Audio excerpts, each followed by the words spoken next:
कल यूएसए में US president Trump और यूक्रेन के प्रेसिडेंट जेलेंस्की की एक ठीक ठाक कहासुनी हो गई वाइट हाउस में, जो कि एक बहुत ही अजीब और सरप्राइजिंग और यूनिक इंसिडेंट है अपने आप में।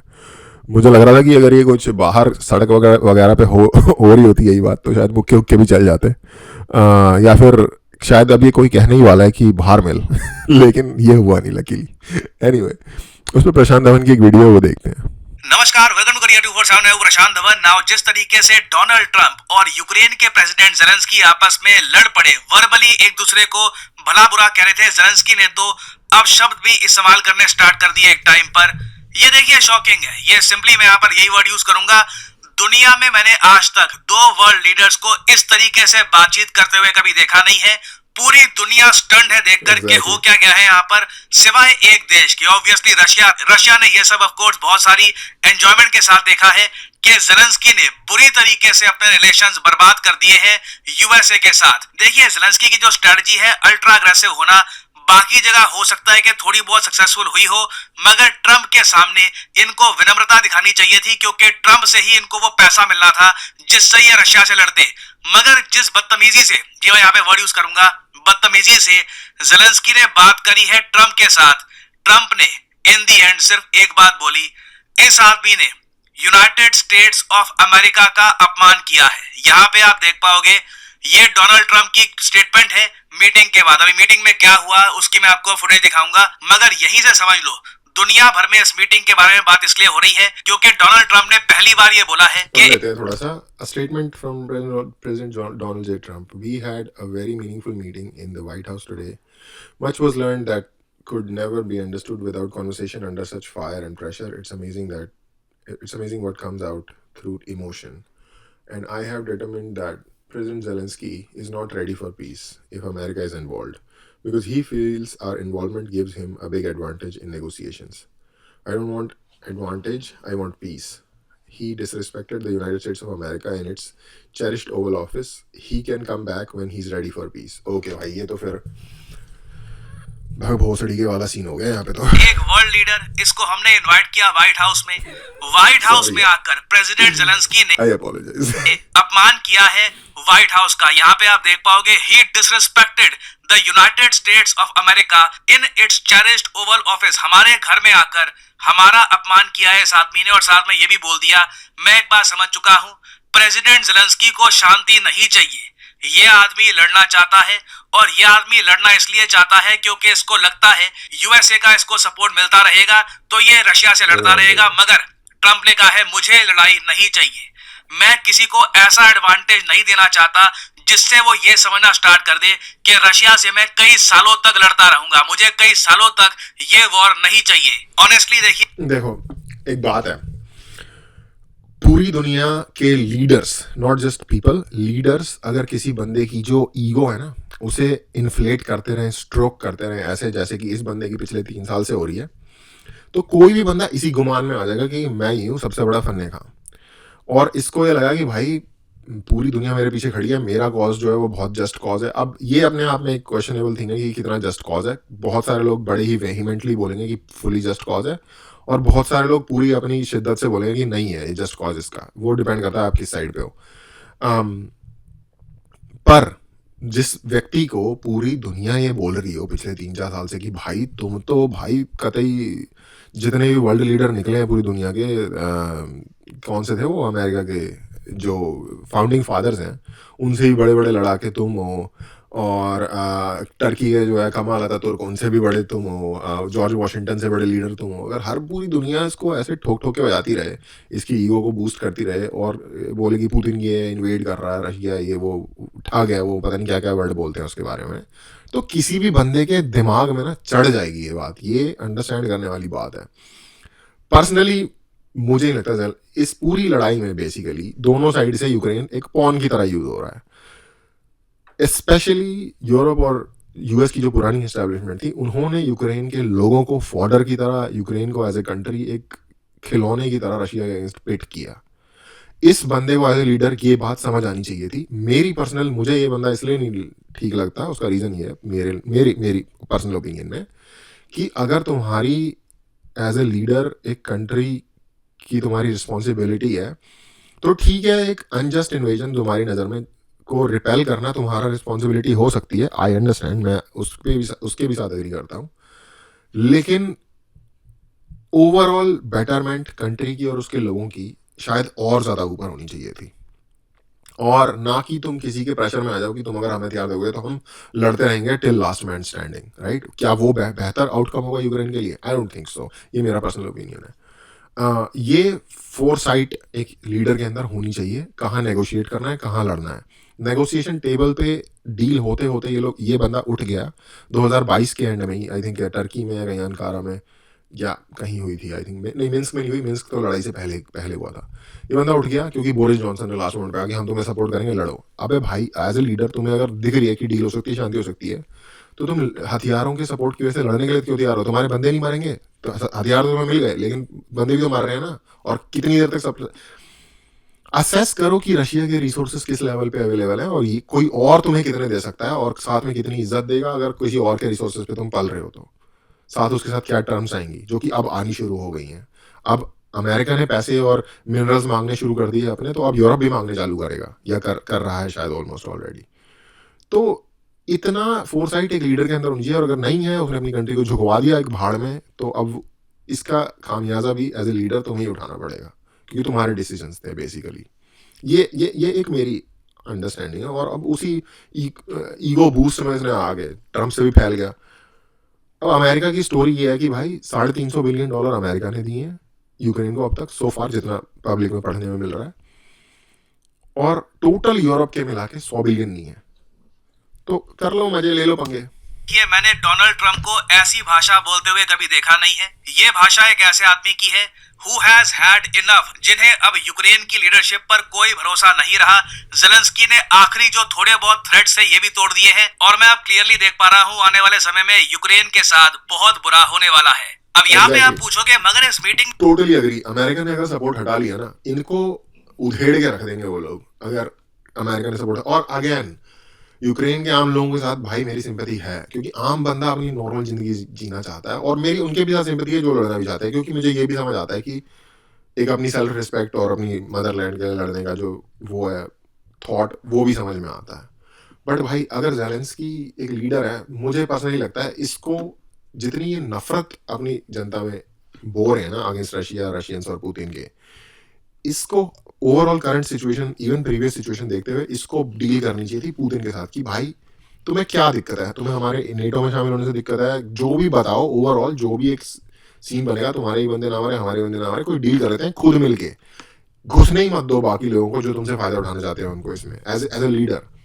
और ये मेरी पर्सनल ओपिनियन है कि अगर ये इस तरीके से डिस्कशन में इन्वॉल्व होता रशिया के साथ, तो पुतिन भी कोई इतना बड़ा पागल इंसान नहीं है जो कि किसी तरीके के सॉल्यूशन की तरफ ना जाता। इस बंदे का राइज ही यूक्रेनियन पॉलिटिक्स में काइंड ऑफ अमेरिका के अगेंस्ट एंटाई बनने के लिए हुआ था। अगर आप 2014 से के आसपास से लेकर अगर आप वहाँ की पॉलिटिक्स फॉलो करोगे, में ऐसा क्या हुआ कि पूरी दुनिया कह रही है कि लड़ पड़े ट्रंप और ज़ेलेंस्की, और यूएस की तरफ से तो कई लोग ये भी कह रहे हैं इतिहास याद रखेगा इस मीटिंग को, इसलिए नहीं क्योंकि बहुत ज्यादा प्रोडक्टिव मीटिंग थी, इसलिए क्योंकि ये एक डिजास्टर था। इससे ज्यादा डिजास्टरस फॉरेन लीडर्स की मीटिंग इतिहास में शायद ही हुई हो। अब देखिए हुआ यहाँ पर क्या, डोनाल्ड ट्रंप को एक एक करके, जैसे आप लोग जानते हैं, सभी वर्ल्ड लीडर्स मिलने के लिए जा रहे हैं। मोदी जी गए, नेतन्याहू गए, ज़ेलेंस्की का भी नंबर आया। नाउ ज़ेलेंस्की को जिस तरीके से डोनाल्ड ट्रंप ने रिसीव किया ना, उसी से इंडिकेशन मिल गया था कि डोनाल्ड ट्रंप इस आदमी को बिल्कुल भी रिस्पेक्ट नहीं करते। नाउ पहले तो यहाँ पे आप देख पाओगे, यहाँ पर जो कार है, यहाँ से ज़ेलेंस्की निकलेंगे और ट्रंप इनको रिसीव करेंगे।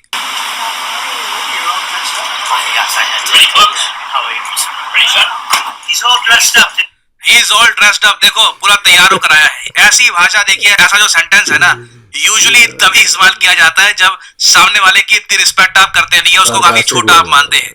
यही से टोन सेट हो गई थी कि ये वाली मीटिंग कैसे जाने वाली है। खैर, इसके सरकास्टिक वे में बोल रहा है। और मैंने आई थिंक यूक्रेन के रिलेटेड जो पहली वीडियोस बनाई थी काफी पहले, उनमें मैंने बात भी करी कि अबे ये क्या कर रहा है, ड्रेसअप क्यों कर रहा है, क्यों ऐसे दिखा रहा है कि तू लड़ेगा जाके फ्रंट पे।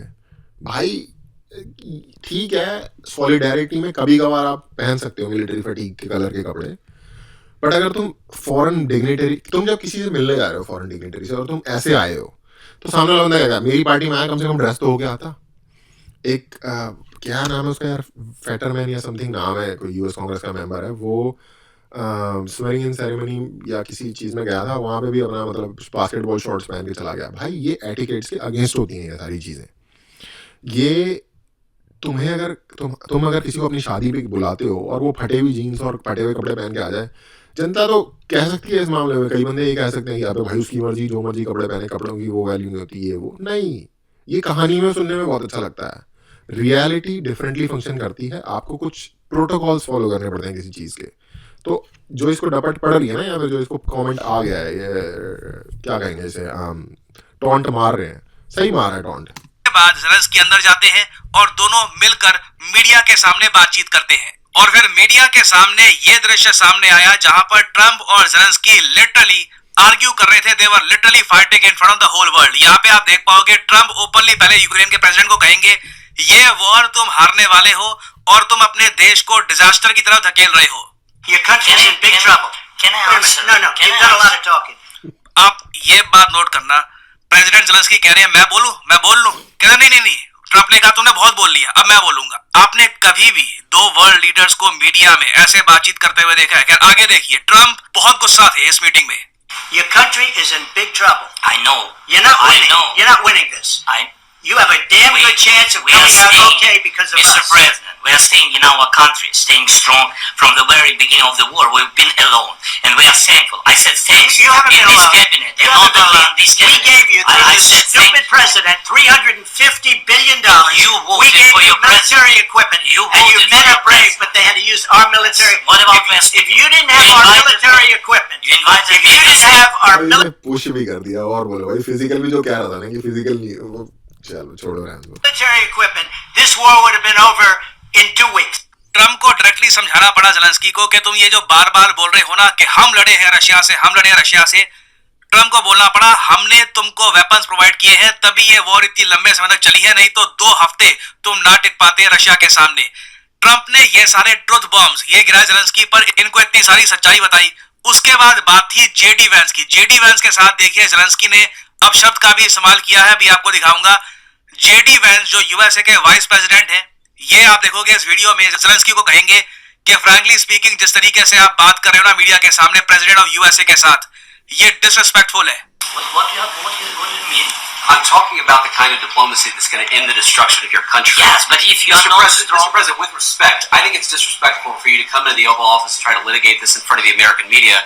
ये कह रहे हैं बहुत ही डिसरिस्पेक्टफुल तरीके से तुम ये सारी बातें अमेरिकन मीडिया के सामने कर रहे हो इस टोन में। Right now, you guys are going around and forcing conscripts to the litigate का मतलब होता है इल्जाम लगाना किसी के ऊपर। front lines because you have manpower problems. You should be thanking the president for Have you trying to ever bring been- it into this have you conflict. ever been to Ukraine that you say? फिर उसके बाद JD Vance ने ये कहा कि आज के समय ना तुम्हारे पास लोगों की कमी है। कुछ रिपोर्ट्स ये भी आई है कि यूक्रेन में 14-13 साल के बच्चों को भी ये लोग फ्रंट लाइन पर धकेल रहे हैं क्योंकि मैन पावर की कमी है। तो ज़ेलेंस्की इसके जवाब में वाइस प्रेसिडेंट ऑफ यूएस को बहुत ज्यादा डिसरिस्पेक्टफुल तरीके से बोलते हैं, कभी यूक्रेन आए हो तुम, आकर देखो जरा, फिर तुम समझ पाओगे कि हमारी एक्चुअल प्रॉब्लम्स क्या है। What problems we have? I have been to. Come once. I've actually watched and seen the stories, and I know what happens is you bring people.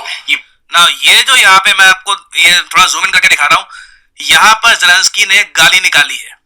यहाँ पे एक रशियन और यूक्रेनियन में गालियां काफी हद तक सेम ही होती है, सिंस मैं रशियन समझ सकता हूँ। ये पूरा सोशल मीडिया ने भी इस पार्ट को प्रॉपरली एनालाइज किया है कि इन्होंने आई थिंक ब्लाइट वर्ड होता है सुका ब्लाइट। बहुत ज्यादा भद्र शब्द यहाँ पर यूज किया है। नाउ अगेन एक बार को आप कह सकते हैं फ्रस्ट्रेशन में इन्होंने यहाँ पर ये वर्ड यूज किया है, या फिर वाइस प्रेसिडेंट को लिटरली देखते हुए व्हाइट हाउस में ये शब्द यूज करना। आई मीन क्लियरली मैं यहाँ पर सिंपली ये कहूंगा, ये आदमी एक लीडर बनने लायक नहीं है। किसी भी कंट्री का लीडर ना व्हाइट हाउस में बैठकर कैजुअली भी के मुंह से अभद्र शब्द निकल गया, आई डोंट थिंक एक लीडर का टेम्परामेंट है इस आदमी के पास कहीं से भी। You bring them on a propaganda tour, Mr. Exactly यही बात है। एक बंदे की जिसकी अगेन जो मैं ईगो बूस्ट वाली बात कर रहा है कि ईगो इतनी मसाज हो रखी है, ईगो इतनी बूस्ट हो रखी है कि ये बंदा फुली सोच रहा है कि बाकी सारी दुनिया तो वो करती है ना मुझे कि मैं मेरी लड़ाई हो रही है तो सपोर्ट करें। भाई कोई भी जो तुम्हें सपोर्ट कर रहा है वो अपनी उदारता, अपनी दानवीरता, अपनी दया के ऊपर तुम्हें सपोर्ट कर रहा है, तुम्हें होना चाहिए शुक्रगुजार। अनलेस, जो कि मुझे लगता है कि इस बात की बड़ी पॉसिबिलिटी होगी कि इनको ना तगड़े तगड़े एश्योरेंसेस मिले होंगे ईयू से, यूके से, प्रीवियस यूएस रेजिम से कि भाई तुम लड़ो, हम देंगे तुम्हें फुल लड़ो तुम। और आई डोंट नो भाई कितने किकबैक्स इस बंदे को पर्सनली मिले होंगे, क्या वो मुझे नहीं पता, बट ये एक सच में जो थैंकफुल इंसान है ना हेल्प के लिए, ये उस बंदे का नेचर तो एटलीस्ट नहीं है जिस तरीके से ये बंदा लाइक एग्रवेट कर रहा है सिचुएशन को। President, do you disagree that you've had problems bringing people into your military? We have problems. And do you think that it's I respectful will answer. to come to the Oval Office of the answer. United States of America and attack the administration that is trying to prevent the destruction of your country? A lot of questions. Let's start from the beginning. Sure. First of all, during the war, everybody has problems. Even you, but you have nice ocean and don't feel now, but you will feel it in the future. भाई साहब ये वाला यहाँ तो- पर Zelensky ने ये कह दिया, अभी के लिए तुम्हारे आसपास ओशन है ना, यूएसए की आप अगर ज्योग्राफी देखो, एक तरफ अटलांटिक ओशन, एक तरफ पैसिफिक ओशन, तो ज़ेलेंस्की कह रहे हैं अभी तुमको बड़ा अच्छा लग रहा है कि आसपास ओशन है, कोई अटैक करने के लिए नहीं आएगा, मगर याद रखना तुमको भी अटैक करने के लिए आएंगे। ये जो पार्ट है, फिर से सुनिए ये वाला part. Problems. Even you, but you have nice ocean and don't feel. अब ये ट्रम्प इंटरवेंशन करेंगे यहाँ पर, इनको बोलना पड़ेगा कि are you all right? God bless. You don't know that. God bless. You God don't- bless. You will not you have gotta- war. Don't tell us what we're going to feel. यहाँ पे Trump ने literally कहा कि तुम मत बताओ कि future में हमें क्या फीलिंग आएगी, हमारे साथ क्या होगा। Wow, absolute disaster. We're trying to solve a problem. Don't again ये वही वाले जो पूरे वेस्टर्न वर्ल्ड के ऊपर लेफ्ट लिबरल ये जो रेजीम है, जो इसका कंट्रोल है, उसके टॉकिंग पॉइंट्स हैं ये कि आज रशिया हम पे कर रहा है, कल हम पे करेगा। यही बातें वो सारे बंदे पैरट करते हैं, यही बात ही आगे ने यहाँ बोल दी।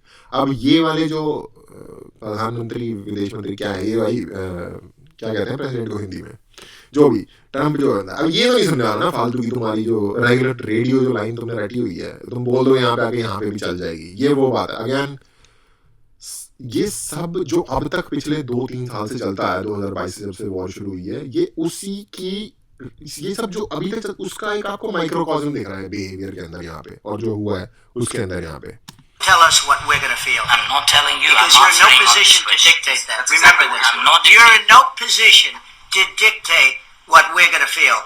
You We're will- going to feel you very will good. feel influence. We're going to feel I'm- very I'm good and telling very you, strong. You will feel influence. You're right now not in a very good position.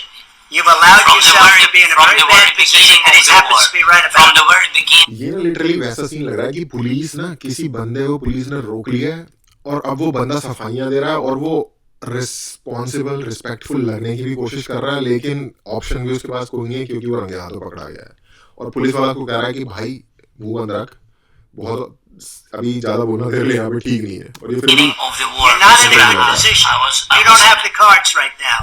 With us, you start I'm having not playing cards. cards. In the and Trump को यहाँ पर यही बोलना पड़ा, तुम्हारी position ठीक नहीं है, तुमको लगता है कि तुम्हारे पास पावर है, यू हैव द कार्ड्स, मतलब कि तुम कुछ कर सकते हो, तुम्हारे पास ऑप्शंस हैं। अगर तुम यूएसए के साथ खड़े हो तभी तुम्हारे पास ऑप्शंस हैं। ये जो तुम कह रहे हो अकेले लड़ते रहेंगे, उससे तुम अपने देश को बर्बादी की तरफ ले जाओगे। और ये सब दृश्य देखने के बाद रशिया की तरफ से ऑब्वियसली एक रिएक्शन आना था। रशिया ने ये कहा है कि यूएसए ने मिरेकल ऑफ रेस्ट्रेंट दिखाया है, मतलब कि यूएसए ये भी कह रहा है holding back from hitting Zelensky. यही मैं पढ़ ही जाना, मैं वही कह रहा था शुरू में कि भाई पढ़ भी ना जाना। ज़ेलेंस्की के हाव भाव, इनकी भाषा, जिस टोन में ये बात कर रहे थे व्हाइट हाउस में यूएसए के प्रेसिडेंट के साथ, USA was holding back from hitting Zelensky. जो यहाँ पर प्रेसिडेंट वाइस प्रेसिडेंट है ना, अगर थोड़ा सा ज़ेलेंस्की को मार भी देते तब भी जस्टिफाइड होता, क्योंकि ज़ेलेंस्की ने इतने ज्यादा बदतमीजी से बात करी है। और अगेन मैं भी यहाँ पर ये बोलूंगा, ट्रम्प और ज्यादा खराब लैंग्वेज यूज कर सकते थे ज़ेलेंस्की के अगेंस्ट, मगर यहाँ पे मुझे लिटरली कहना पड़ेगा ट्रम्प ने रिस्ट्रेंट दिखाई है। सही कह रहे हैं यहाँ पे रशिया। और आप अगर रशियन पर्सपेक्टिव से देखो, एक चेस प्लेयर की तरह ना इन्होंने चुपचाप अपना मूव चला है। यूक्रेन को एक खराब लीडर मिला हुआ है, रशिया चुपचाप इसका फायदा उठा रहा है। इनको पता है कि डोनाल्ड ट्रम्प को ना बस पैसे से मतलब है, he only cares about the money. इनको बस इस चीज से मतलब है कि यूएस इकोनॉमी में पैसा आना चाहिए। इसलिए रशिया ने अपनी तरफ से यह भी कह दिया है कि अगर ट्रंप को ना यूक्रेन में इंटरेस्ट है रेयर अर्थ मिनरल्स को लेकर, क्योंकि आपको पता होगा ट्रंप इसी बात के पीछे पड़े हुए थे कि यूक्रेन से इनको रेयर अर्थ मिनरल्स चाहिए और यूक्रेन में माइनिंग करेंगे। रशिया ने कहा कि यूक्रेन से ज्यादा रेयर अर्थ मिनरल्स तो हमारे पास है, हम आपके साथ करेंगे ना economic cooperation. By the way, ये सब देखकर चाइना भी शॉक्ड हो गया कि रशिया ने आप कह लीजिए अपॉर्चुनिस्टिक तरीके से यूएसए के साथ बातचीत करनी स्टार्ट कर दी है कि हाँ, हम आपके साथ इकोनॉमिक कोऑपरेशन करने को तैयार है। और यहां मैं आपको दिखाना चाहता हूं, चाइना की तरफ से यह भी स्टेटमेंट आई है कि यूएस एक्चुअली कोशिश कर रहा है डिवाइड करने की चाइना रशिया को। चाइना लिटरली बिलीव नहीं कर पा रहा कि हो क्या रहा है। चाइना के हिसाब से इक्वेशन बहुत सिंपल थी कि यूएस और रशिया आपस में बात कभी कर ही नहीं पाएंगे, मजबूरी में रशिया बहुत यार ये कितना फनी है यार। ये आपको इस टाइम पे जो चल रहा है ना दुनिया में, पूरी दुनिया की जो जियोपॉलिटिक्स का जो इन बिटवीन द लाइंस जैसे कहते हैं ना, रीड बिटवीन द लाइंस, वो अब लाइंस बन गई हैं। वो अब खुल के सामने आ गया है कि ये तो अनकही बातें होती थी ना यार, ये तो अनकहे टर्म्स होते थे जो कहे नहीं जाते खुल के, और ये अब ये खुल के हो रहा है बिल्कुल ज्यादा डिपेंडेंट हो जाएगा चाइना पर। चाइना के पास हमेशा के लिए रशिया जैसा कंट्री एक साइड हीरो की तरह इनके पास होगा। But suddenly everything is changing और अगेन ज़ेलेंस्की को क्लियरली समझ। सही इक्वेशन दुनिया की तब बनेगी जब इंडिया, रशिया और यूएसए, ये तीनों कंट्री जब एक साइड पे हो ना, तब सही इक्वेशन में, अगेन पर्सनल ओपिनियन, तब बनेगी सही इक्वेशन। और ईयू भी अगर उस साइड पे आ जाए तो अच्छी बात होगी, मतलब जो पूरा का पूरा एक वेस्ट का जो वर्ल्ड है। अदरवाइज यार चाइना और रशिया की अगर पार्टनरशिप स्ट्रॉन्ग रहती है ना, तो वो I don't think even India के लिए भी और वेस्ट के लिए भी किसी के लिए भी सही नहीं है। नहीं आ रहा कि चेस बोर्ड आज के समय कैसा बिछा हुआ है। ज़ेलेंस्की ने अब उस लीडर को बुरी तरीके से नाराज कर दिया है जिसकी मदद से ही यूक्रेन ये वॉर आगे लड़ता। और मैं सरप्राइज नहीं होऊंगा अगर यूएस ऑल टुगेदर सारी सपोर्ट यूक्रेन को बंद कर दे और यूक्रेन ये वॉर बुरी तरीके से हार जाए। और इतिहास में अगेन मैं कहूंगा ये मीटिंग याद रखी जाएगी और लोग स्टडी करेंगे इस मीटिंग को कि कैसे एक सिंपल मीटिंग दो कंट्रीज के रिलेशंस को इतना खराब कर सकती है और एक पूरी वॉर को डिसाइड कर सकती है। History will remember this day. Now देखिए अगर आप अगेन ये जो वॉर हुई है ना भाई, देखो जब ये वॉर स्टार्ट हो रही थी ना, तो आपको याद होगा कि मेरे को याद है उस टाइम पे V1 पे पलकी शर्मा काम करती थी, तो वो गई थी यूक्रेन में और उन्होंने पूरी कवरेज की थी वहाँ पे ग्राउंड जीरो पे जाके, तो बैटल लाइंस पे जाके कि क्या प्रिपरेशन चल रही है। हर किसी को पता था कि ये वॉर यार 2 हफ्ते के अंदर या 1 महीने के अंदर खत्म हो जाएगी और व्हाटएवर जो भी हो जाएगा उसका सोल्यूशन निकल जाएगा, और ये निकल भी जाता। आई थिंक उसी साल के 2022 के एंड में ही कुछ ना या मिड में कोई डील होने वाली थी टर्की के अंदर। तो ये वॉर एक्चुअली बंदे यूक्रेन के खपत हो गए हैं इसमें, और जो इंटरनेशनल वॉलंटियर आए थे वो लोग, और लड़ बेसिकली वेस्टर्न कंट्रीज जो है, वेस्टर्न यूरोप लगा लो, अमेरिका लगा लो, वहाँ की जो वॉर मशीन है, वो वहाँ का जो मिलिट्री इंडस्ट्रियल कॉम्प्लेक्स है, साधन उनके लग रहे थे जिसमें कि बेसिकली पैसा eight the end of the day उनको ही जा रहा था इस पूरी चीज़ का थ्रू। वो बेचेंगे गवर्नमेंट को अपनी, उनकी गवर्नमेंट यूक्रेन को देगी, उन्होंने तो गवर्नमेंट से पैसे कमा लिए, वापस पैसे भी उसी कंट्री में आ गए क्योंकि हथियार बाय द वे इनको मिले eight the end of the day. या फिर अमेरिकन साइकिल ऐसे है कि अमेरिकन गवर्नमेंट यूक्रेन को पैसे पे करेगी, अमेरिकन कंपनीज हथियार बनाएंगी, ये एक एग्जांपल दे रहा हूँ, और फिर यूक्रेनियन गवर्नमेंट अमेरिकन कंपनीज को पैसे देके हथियार ले लेगी, अमेरिकन कंपनीज को पैसे मिले, अमेरिका की इकोनॉमी में पैसे वापस आ गए, अमेरिका का कर्जा चढ़ गया यूक्रेन के ऊपर। यूक्रेन तो मार इसमें कौन रहा है at the end of the day? American tax payer और यूक्रेनियन ओवरऑल जनता गवर्नमेंट सारे के सारे। तो ये एक पॉन्जी स्कीम चल रही है भाई वॉर के हिसाब से, और ये चलाए जा रहे हैं ये, और ये अब ट्रम्प चलने नहीं दे रहा। अब इस चीज़ में भाई आई डोंट नो कि ज़ेलेंस्की को पर्सनल कितना फायदा हो रहा है, उसको भाई गॉड कॉम्प्लेक्स हो गया कि मैं बचाऊंगा यूक्रेन को, सबसे मैं रशिया को हरा के दिखाऊंगा, व्हाटएवर, बहुत सारी चीज़ें हो सकती हैं। या फिर वो क्या पता वो सही में ही सोचता हो कि भाई मैं ही सेवियर बनूंगा यूक्रेन का, मैं हरा दूंगा, क्या पता वो सच में ऐसा सोचता हूँ, आई डोंट नो, क्योंकि किसी के इंसान के अंदर हम घुस के नहीं हमने देखा। तो ये है at the end of the day still उसकी कंट्री को कॉन्सिक्वेंसेज होंगे डायर इस चीज़ के। As a leader modern day उसको प्रैग्मेटिक होना चाहिए, ये मेरा मानना है। सिर्फ वीरता ही एकमात्र ओनली वो नहीं होता रास्ता चीज़ों पे जाने का, specially as a leader, specially modern world में, या फिर कभी भी फॉर एग्जाम्पल पॉलिटिक्स एक टोटली डिफरेंट चीज़ है। पॉलिटिक्स है ही फिगर आउट करना, वे विन करना, अपना रास्ता बनाना। डिफिकल्ट सर्कमस्टांसेस में, चाहे उसके लिए फिर फोर्स दिखानी पड़े या उसके लिए टैक्ट दिखाना पड़े, उसके लिए वेट दिखानी पड़े, कहाँ लेफ्ट जाना कहाँ राइट जाना ये पता होना चाहिए.